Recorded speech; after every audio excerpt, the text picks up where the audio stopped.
Hoy quiero tomar la oportunidad de poder educar a nuestra audiencia sobre uno de los episodios más retantes que tienen el potencial de moldear la personalidad de un individuo de una forma muy autoderrotante o inclusive convertirlo involuntariamente en un agente de daño, de dolor. Y me refiero a los traumas.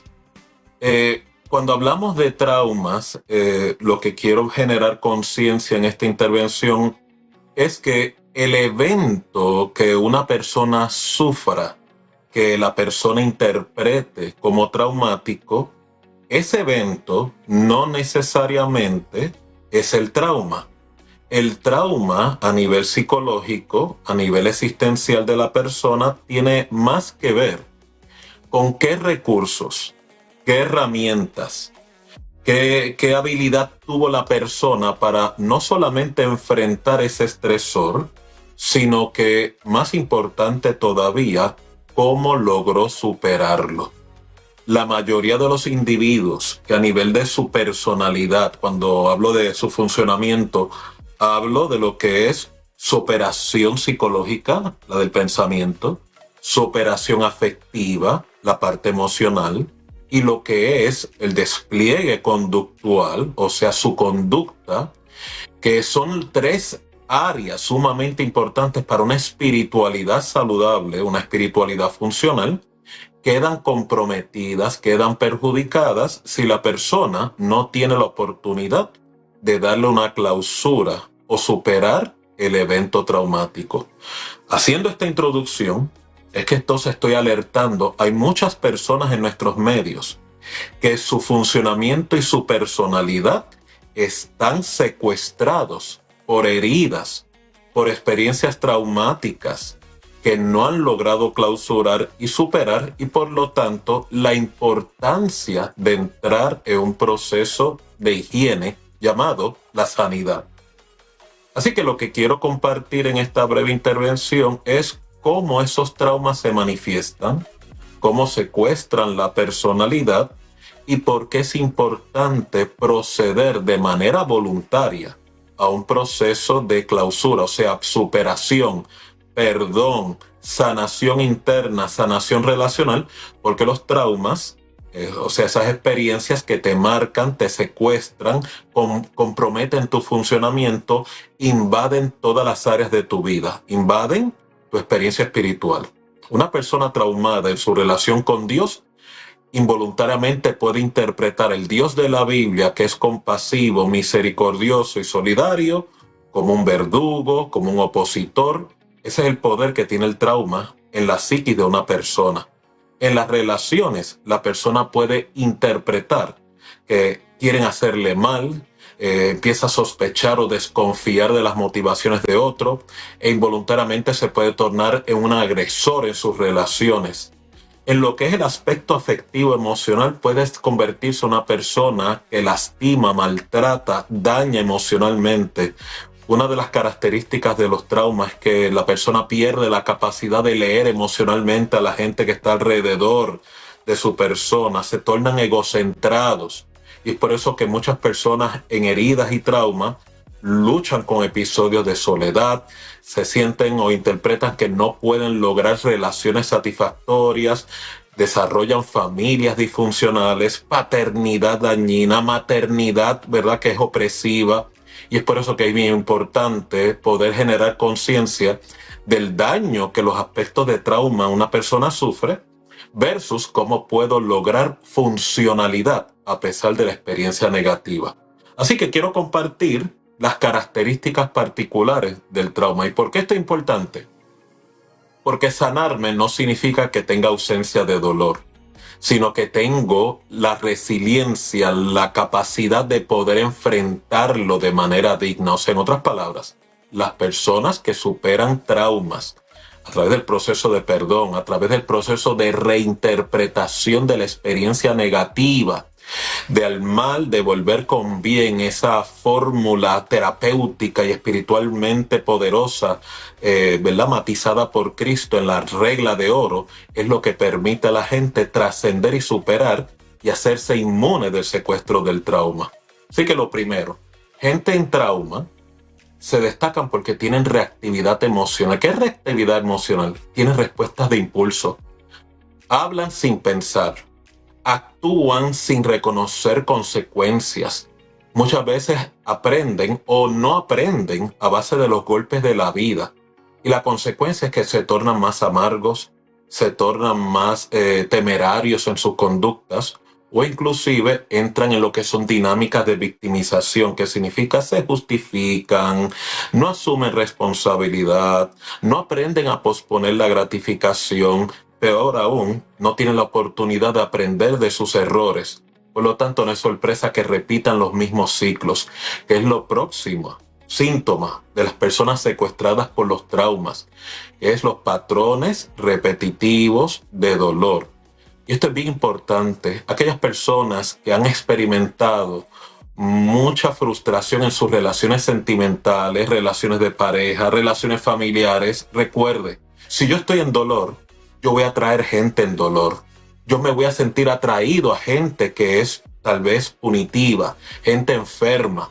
Como dice la Biblia, un abismo llamará a otro abismo. Por eso es bien importante, las circunstancias que usted sufre en su vida diaria no es un accidente, tampoco es la mala suerte, ni tampoco el destino está en contra mía, sino más bien tiene una, ¿verdad?, causal, y es principalmente lo que yo estoy transmitiendo dentro de mí que todavía no es superado. Y aún más importante, y con esto concluye esta primera parte, los mecanismos de defensa. Toda persona herida tiene la tendencia a ser muy defensivo, se le hace difícil aceptar o reconocer que hay áreas de oportunidad. Sienten mucha culpa y vergüenza, por lo tanto se ven tentados en abrazar una máscara de perfección. El problema con esto es como no es un proceso de sanación legítima o auténtica, tan pronto entran involucrándose en este tipo de conducta, lamentablemente la conducta dañina, la conducta punitiva o la conducta destructiva, tanto para otros como para mí mismo, va a salir a la luz. Y por lo tanto la persona vuelve y repite los mismos ciclos donde nuevamente repite el trauma, perpetúa la miseria psicológica del trauma, y Dios no te diseñó para que estés en opresión o en esclavitud. Todo lo contrario, te ha llamado a libertad y sanación. Doctor, ¿cómo uno puede identificar o saber que uno está todavía viviendo desde el trauma, desde una herida y no desde la sanidad? Y quiero hacerle otra pregunta. Usted mencionó algo interesante también. Sanar no es ausencia de dolor. Resúmame eso ahí. Cuénteme un poquito de eso.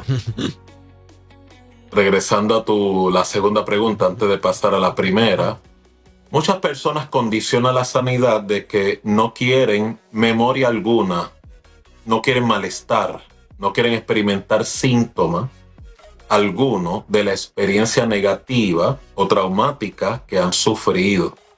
Las personas tienen que entender, hay muchas experiencias dolorosas que usted logra superar, pero usted nunca olvida. Significa que yo sanarme no significa amnesia de la verdad, o yo olvidarme de la experiencia. Lo que es evidente, que es testimonio de que he sanado, es que aunque recuerde la experiencia dolorosa, cuando hago conexión con la memoria que fue dolorosa, ¿qué hay ausente? No es la memoria, es el dolor asociado a la memoria traumática. Cuando una persona puede revisitar la experiencia difícil, la experiencia negativa, tu mejor evidencia de que lograste sanar es que ya lo recuerdas, pero sin dolor, sin resentimiento, sin coraje, sin alteración, tanto psicológica y emocional.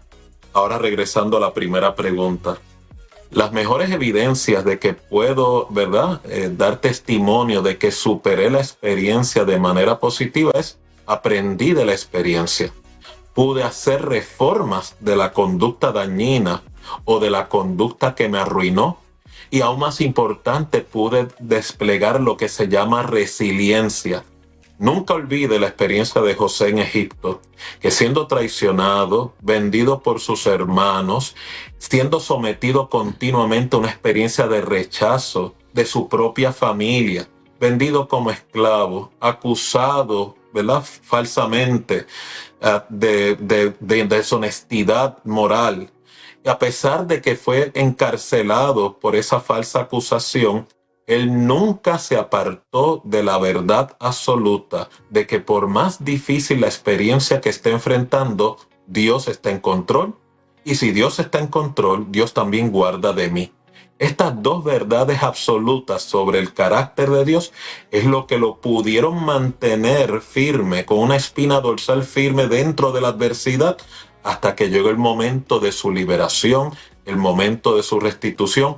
Y te das cuenta que en ese proceso donde entra nuevamente en contacto con sus hermanos cuando está la hambruna, lo visita en Egipto, él enfrentando su dolor, llorando en secreto, con gritos en el palacio de Faraón, pero al final viene el acto de resiliencia. El mal que ustedes me hicieron, Dios lo tornó a bien. O sea, en otras palabras, superó el trauma y le cambió la interpretación del trauma. Dios me envió en avanzada antes de ustedes porque ya sabía de la hambruna que venía sobre la tierra, así que ya les tengo provisión para preservar la vida de todos ustedes. Doctor, en seguimiento a la pregunta de Esteban cuando pidió que ampliara ese elemento de cómo no es la ausencia de dolor esa sanidad, yo desde la plataforma de ayudador, por ponerlo de alguna forma, porque tenga ese amigo como líder, esa persona a mi cargo, o como familiar, esa persona que de alguna forma está evadiendo el momento traumático, tal vez con el aislamiento, tal vez no enfrentando a las personas que están involucradas en el momento de dolor, porque tú me lo recuerdas, aun cuando no estás directamente implicado en esa situación. ¿Sería correcto de mi parte como ayudador forzar, por llamarlo de alguna forma, que esa persona enfrente para que pueda entonces comenzar a vivir una sanidad, aunque haya habiendo ausencia de dolor, aunque esté recuerdo? ¿Sería correcto forzar el que la persona enfrente ese trauma? Y por otra parte, ¿cuáles pueden ser los mayores obstáculos al momento de buscar esa sanidad que me impiden la sanidad y cómo puedo sobrepasarlos? Viene siendo la segunda. Muy buena pregunta, Gerardo.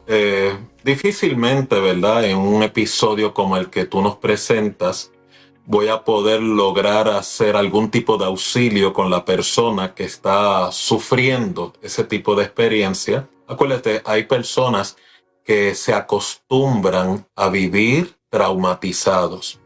Voy más lejos, hay personas que han encontrado en el dolor su refugio.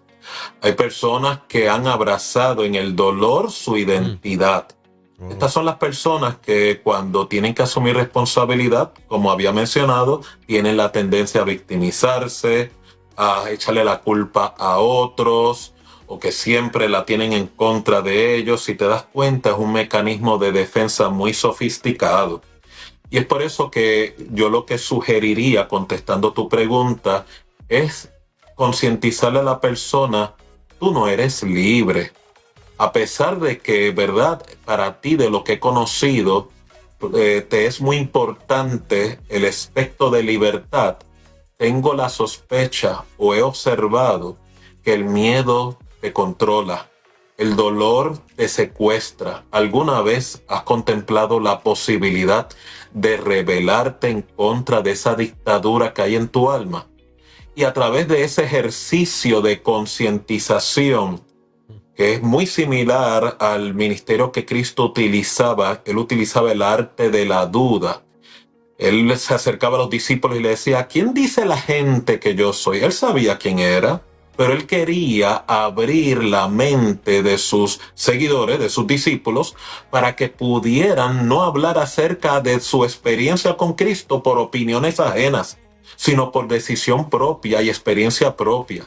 Pues esa es una buena estrategia para ir creando esa semilla en la mente, en la psique de la persona, sobre la posibilidad de que son esclavos de su dolor. confrontar a la persona de manera directa con esa sintomatología va a crear muchas veces amenaza, le genera miedo al individuo y por lo tanto puede llevar, como ya hablé, a mecanismos de defensa como la justificación, la evitación, el adjudicar culpa a otros, el no asumir responsabilidad. Y como te das cuenta, estas destrezas tan negativas son la perfecta receta para ambientes hostiles, relaciones destruidas y, como advierte la escritura, yo convertirme en agente de contaminación para otros.